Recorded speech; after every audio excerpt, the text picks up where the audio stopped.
o è spendi and review o è tirare la cinghia per tutti quanti, non puoi farlo a macchia di leopardo solo per certe zone del paese. Ciambetti non torna indietro nella sua battaglia contro una legge di stabilità che applica il rigore a macchia di leopardo, severità e austerity in regioni come il Veneto, generose deroghe altrove. Dopo aver strigliato in una lettera aperta ai parlamentari veneti che l'hanno votata, ricordando punto per punto perché il Veneto è penalizzato e perché altre regioni sono favorite, l'assessore al bilancio si rivolge al premier Enrico Letta. Io ho visto che appunto sta disconoscendo degli articoli invece inseriti nella legge finanziaria proposta dal suo governo e votata dalla sua maggioranza, che dicono che in Calabria i lavoratori degli enti pubblici possono essere prepensionati, quindi sospendendo la legge Fornero solo per la Calabria e per i dipendenti pubblici, potrebbe invece estenderla a lavoratori veri come questi dell'Electrolux che hanno difficoltà reali.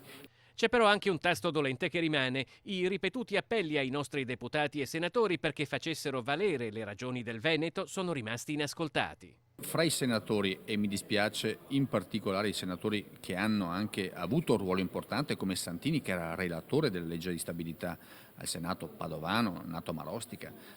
non si è neanche lontanamente trattato del problema del patto di stabilità. Il patto di stabilità in questo momento sta negando l'utilizzo di risorse importanti